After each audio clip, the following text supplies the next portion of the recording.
These are the 5 mistakes new riders always make. So number one, probably the most common thing that I have done myself or other people have done is you get too big of a bike as your first bike. I know everybody wants the bigger bike. You think you're going to want to grow into it easier or you'll grow into it a lot quicker. But trust me, if I would have started on a smaller bike when I first started riding, my riding skills would be exponentially way better, right? Because on a smaller bike, you just get to learn things a lot better. But when you got on a bigger bike, like, oh, I could handle the weight. Maybe, if I'm doing a lot of commuting or highway riding, the more power, and it's going to be very hard not to get the bigger bike. But you have to keep in mind these bigger bikes, way more power, way less forgiving. They're really, really heavy. They're more expensive. Insurance is more expensive. Tires are more expensive. And the biggest thing you're going to have to deal with is the peer pressure of all your other buddies. If they have bigger bikes and you're a new rider, it's going to be very difficult to be disciplined and not want to get your best, biggest dream bike that you could think of. Start off small. There's a reason why the best riders in the world start off small and then they work their way up once you can understand the power and everything else. So I recommend no more than 500 cc's as your first bike, even like maybe like a little 300 like this one. Very lightweight, it's awesome, easy to ride, very simple. It's cheaper on gas, cheaper on tires, cheaper on insurance, and it can do everything you want it to do. And they're more forgiving. That's the big thing. They're more forgiving with you. Or you could get like a middleweight bike, like this is a 650. You could go a little bit, if you do a little bit longer commuting, you might want a little bit more power for the highway, but it's still not enough to get you in tremendous amount of trouble, and you're not breaking the bank with insurance and payments and everything else. So definitely think about this, but too big of a bike is the biggest problem people get. They see people with the big old baggers, I want to do passengers and luggage and everything else, but man, I'm telling you, that big of a bike is just not the best idea. You'll be going in the wrong direction as a new rider. The next mistake new riders make is they ride around without any gear on. So if you can't afford gear, you probably should wait off and save more money until you can, because you're not going to be able to afford hospital bills, right? So getting gear can be overwhelming if you walk into a store and like, oh my gosh, look at all this gear. What am I supposed to get? So first thing, let's start top down. Start with your helmets. So the two type of helmets I recommend are modular helmets, which means the whole chin bar comes down and it locks in, but it could also open up. So it could lift up so we could talk to people normally without screaming at them. You could drink water.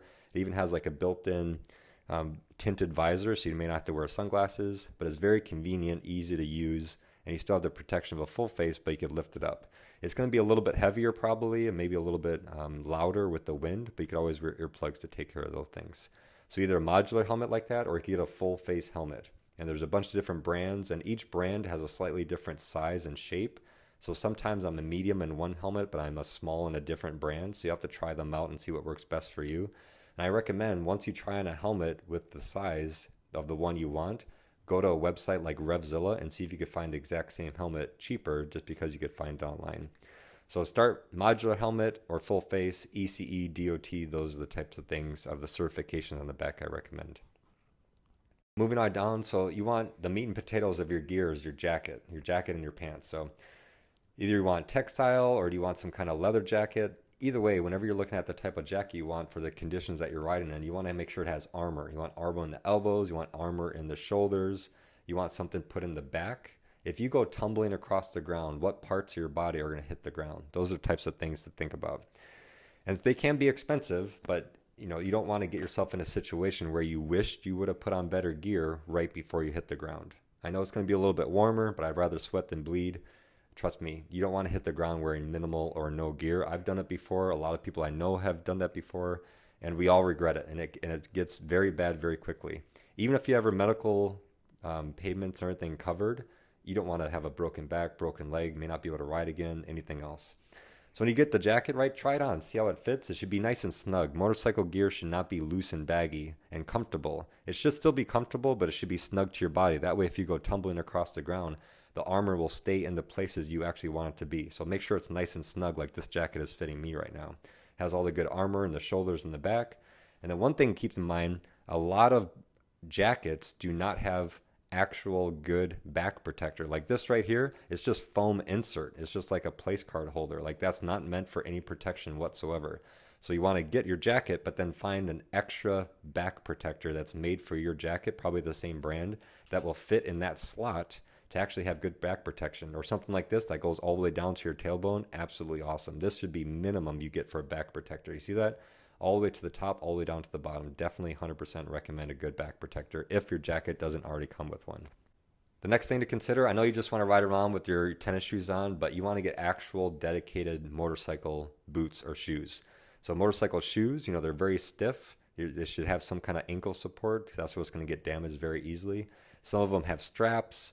A lot of them have buckles and Velcro. You don't want to get anything with laces, because laces could come undone, get caught in the chain and the sprockets and all that stuff. And the higher you go up on the level of protection, the better protected you'll be. But maybe as a new rider, a big, huge boot like this may not be the best idea. You still could do it, but you have to think about, you're still learning how to shift, and you want the flexibility and the comfort of your foot. Just keep in mind, you could go crazy with the level of protection. Like boots like this, like your serious off-road, they're 100% waterproof, and they go halfway up your leg. Could you ride around with those boots every single time you go ride? Of course. However, I don't even ride around with boots like that 100% time whenever I go riding. It just depends on what you're doing. Like if I go to the track versus going on the street versus riding the twisties versus riding in the dirt versus going down to the parking lot to play around doing my MotoJitsu drills for 20 minutes, right? So I have about 3 different pairs of boots. Also keep in mind, it took me 9 years to figure out what I need and what I don't need. But definitely dedicated motorcycle riding boots is what I highly recommend. At a minimum, motorcycle riding shoes. And the first thing you do, which a lot of people neglect, let's say you trip and fall on the ground, what's the first thing that you're going to put out? Well, it's your hands. And if you mess up your hands, if you skin your hands and you have no more skin, you bruise your bones or break a bone, you're not going to be able to do anything, from doing grocery shopping to washing your dishes, do anything. So get some gloves. So when you're looking at gloves, out of all the options, a couple things to look at first. The 2 main types. So you have the shorty gloves, like the gloves I'm wearing right now. They kind of just end at your wrist. Or you have the gauntlet gloves, which are a little bit longer. But make sure, double stitch. Maybe you have some knuckles on there. They have protection for the palm in case you go sliding across the ground. And you want it made out of some material that's going to have the durability to withstand all that stuff. You just don't want to get simple little thin gloves. Like these are gauntlet gloves. They go a little bit higher. So these will either go underneath your riding jacket, or your riding jacket will go over top of it. But way better protection, palm slider, knuckle slider, leather, good quality gloves, right? And there's a bunch of different brands, and the same thing. You might be a large in this one, but a medium in a different brand, so try them out. So what you want to avoid are gloves like this, like really thin.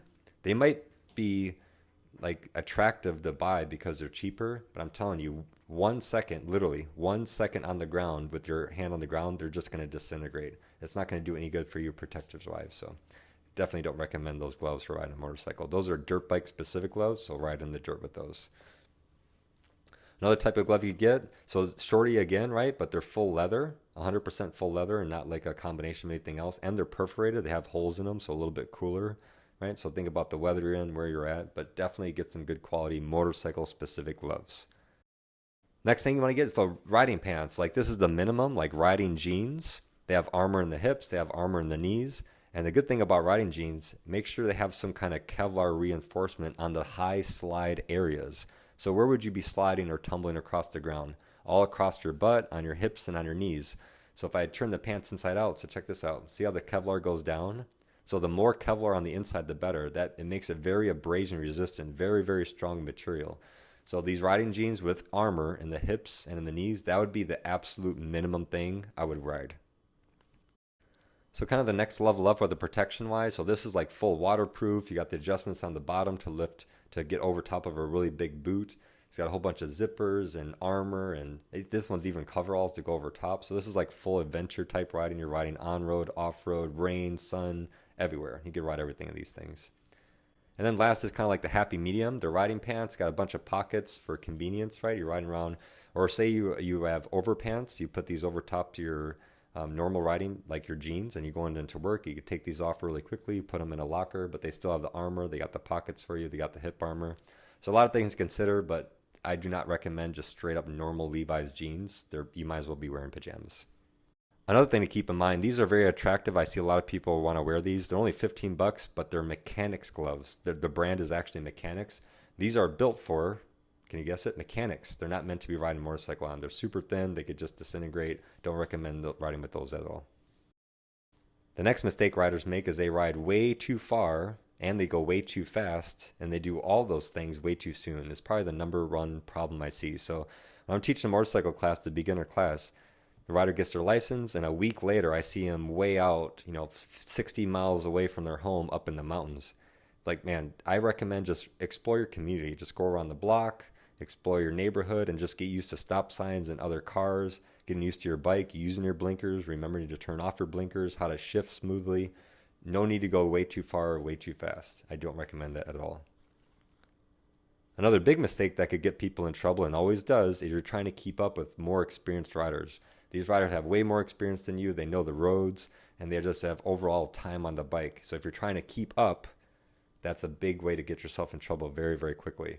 Just remember, your goal is to get back home every single day. No one's going to give you a check for trying to go fast, keeping up with other people. And the biggest mistake, if you want to narrow it down even more, is entry speed. You go into a corner too fast, and that's what starts the chain reaction, where everything else goes badly very quickly. You get target fixated, you forget what you're doing, and everything happens very quickly. So the number one goal is to get back home. So only you should decide how fast you're going into corners and how fast you're going overall. And trying to keep up with people is just a good way to get yourself in trouble. The last thing riders make a mistake of always doing, just all the time, they get their beginner course. No matter where you are in the world, once you're beginner course and you have your license, all that stuff you just did is still the basics. It's just 8th grade, beginner level stuff. So once you get your license, you get a bike, right? You get a couple thousand miles underneath your belt on your bike, and then go back to school. Go back and take another course. And now you're in maybe like a high school level course, and then you just repeat the process. Get a couple thousand miles practicing what was just taught to you, and then you go to the bachelor's level course, and then a master's, and then PhD. And then you could also repeat these courses many times just to get more practice. Maybe someone else, maybe they provide the bike for you and you're on a little mini track. Like, for example, SoCal Supermoto, they do this. Or maybe they give you full gear and the bike, like at MotoVentures or American Supercamp.